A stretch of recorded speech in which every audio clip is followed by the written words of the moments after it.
untuk mensuplai produk sehingga perusahaan minyak bisa continue untuk memproduksi. Kemudian ada yang namanya mengadakan kontrak jangka panjang atau usaha patungan, itu namanya joint adventure seperti tadi kontrak.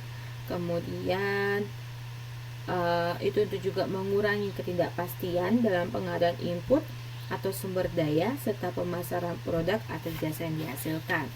Kemudian ada namanya kooptasi. Kooptasi itu adalah usaha untuk mengadopsi seseorang yang dianggap penting dari lingkungannya untuk bergabung dalam organisasi kita. Jadi misalnya ada orang-orang yang dianggap berkompeten, itu akan diadopsi oleh perusahaan yang perusahaan join untuk diadopsi sehingga akan mengembangkan usahanya tersebut. Kemudian ada namanya pengangkatan eksekutif. Pengangkatan eksekutif ini merupakan salah satu strategi untuk mengembangkan hubungan harmonis antara suatu organisasi dengan lingkungannya dengan cara mengadopsi seseorang yang mempunyai kedudukan penting dan berpengaruh menjadi eksekutif agar dapat bekerja secara efektif dan efisien.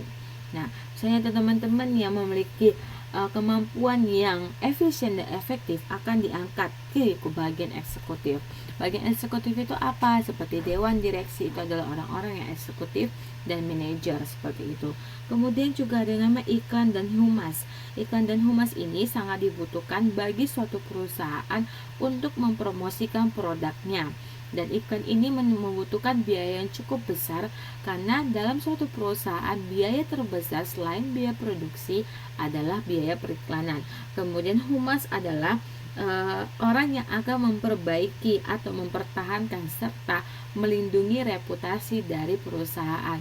Jadi jika perusahaannya mengalami isu buruk, maka humas akan menyebarkan isu yang baik sehingga mengembalikan reputasi perusahaannya tersebut. Hal ini pernah terjadi di Indonesia seperti minuman, seperti mungkin teman-teman tahu semuanya minuman Mizon, bahwa dikatakan minuman Mizon itu dulu mengandung zat yang membahayakan bagi tubuh. Nah, akhirnya pernah di stop di pasaran sehingga minuman Mizon itu ditarik di pasaran. Kemudian orang-orang humas mempublikasikannya dengan mengundang para ahli gizi dan ahli-ahli penelitian lainnya untuk mempublikasikan bahwa sekarang Mizon itu sudah bersih dari zat kimia tersebut. Akhirnya Mizon bisa kembali ke pasaran dan masyarakat pun serta konsumen bisa percaya. Oke, jelas. Kemudian ada yang namanya mengendalikan lingkungan agar tidak berbahaya dan dapat menguntungkan organisasi. Itu dengan cara merubah bidang usaha. Jadi misalnya usahanya berangkut, mungkin teman-teman tidak cocok di usaha misalnya penjualan alat bangunan, beralih dengan perusahaan jual mesin alat-alat berat atau jual mesin alat-alat pertanian seperti itu. Kemudian juga ada yang bergabung dengan asosiasi perusahaan sejenis. Misalnya asosiasi perusahaan sejenis itu teman-teman bergabung yang namanya asosiasi dagang. Asosiasi dagang ini yang akan memberikan rekomendasi bagi teman-teman serta memperjuangkan lingkungan teman-teman dalam menghadapi lingkungan globalisasi. Kemudian juga ada namanya aktivitas politik. Aktivitas politik ini tadi yang sudah saya katakan mengenai perundang-undangan dan regulasi dari pemerintah, serta membantu tokoh-tokoh politik untuk memberikan pengaruh terhadap peraturan tersebut. Oke, kita lanjut ke lingkungan globalisasi. Nah, globalisasi ini apa? Globalisasi ini adalah secara global, artinya bisnis yang dilakukan itu sudah meluas. Mengapa perlu dilakukan yang namanya bisnis global?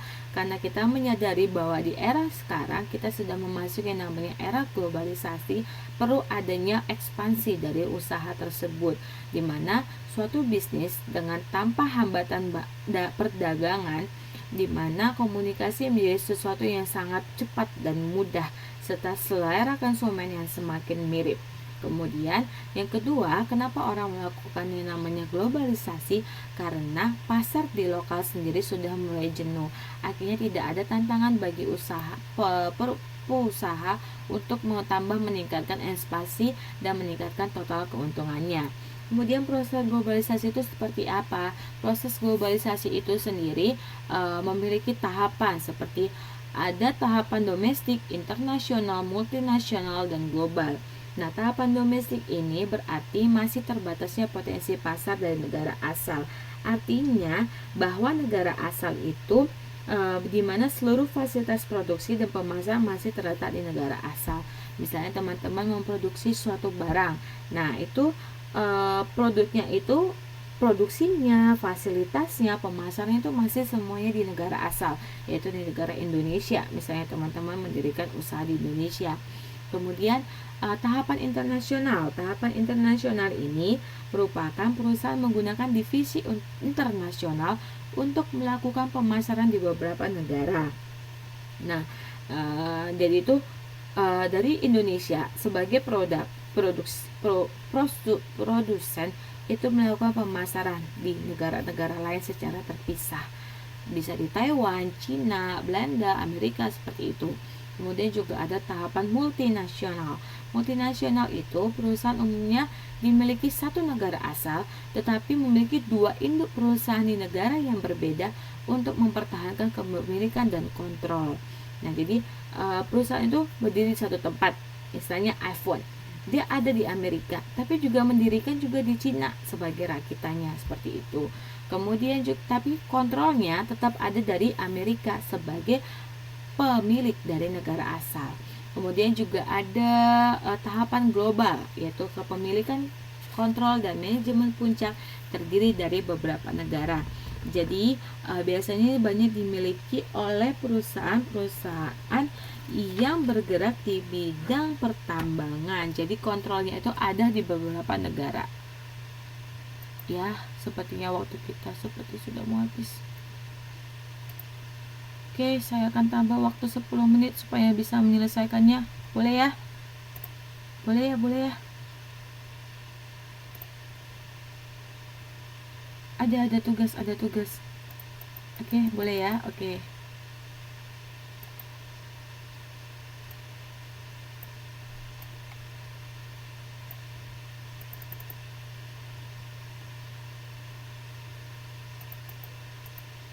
Ada tugas Mbak Wit. Oke, boleh ya. Oke, lanjut. Maaf kalau agak sedikit saya percepat. Kemudian ada yang namanya lingkungan bisnis.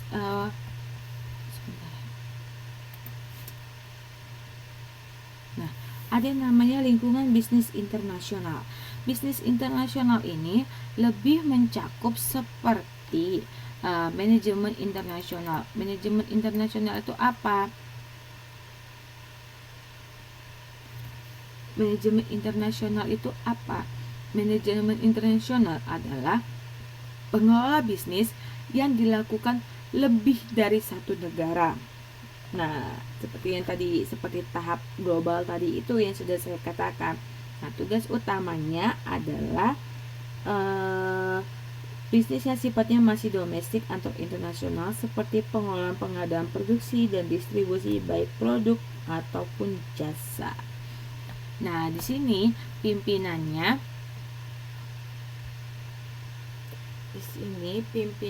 itu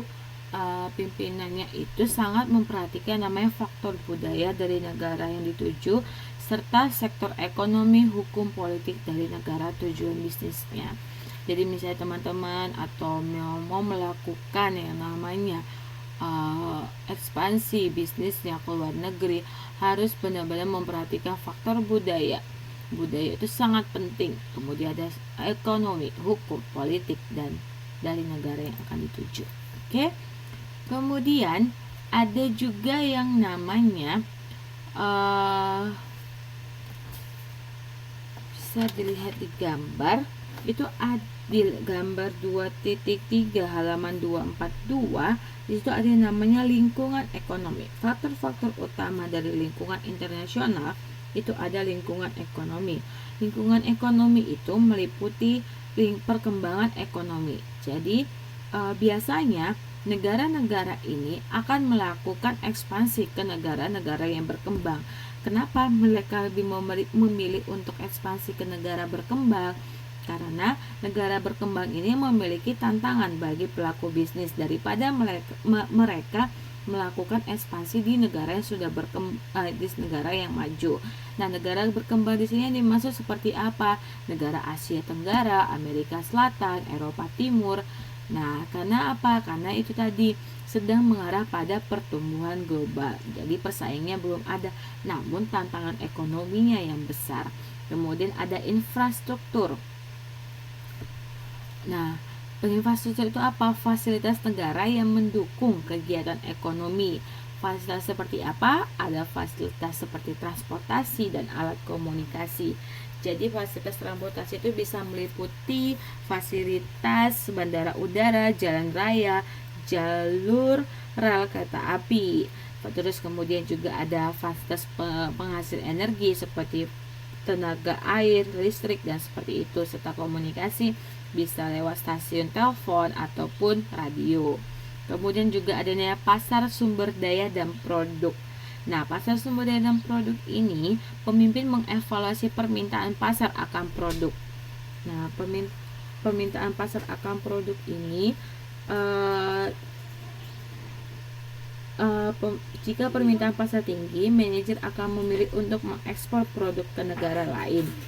Nah, untuk membangun pabriknya. Kemudian pasar sumber daya untuk memasok bahan baku dan tenaga kerja harus tersedia. Kemudian juga ada kurs nilai tukar. Kurs nilai tukar ini perubahan kurs nilai tukar dapat menimbulkan implikasi yang besar terhadap keuntungan operasi internasional. Jadi perbedaan kurs nilai tukar ini sangat berpengaruh penting bagi keuntungan dari perusahaan, karena nilai tukar itu, karena jika Anda melakukan yang namanya perdagangan ekspor ataupun impor itu yang perlu diperhatikan adalah kurs nilai tukar, karena jika kursnya naik akan memberikan keuntungan bagi pengekspor. Betul.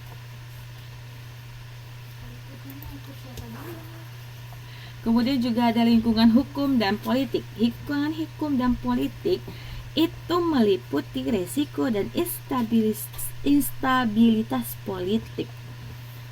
Resiko itu maksudnya adalah kehilangan aktiva, daya untuk menghasilkan atau kontrol manajemen terkait dengan peristiwa atau tindakan yang berbasis politik oleh pemerintah.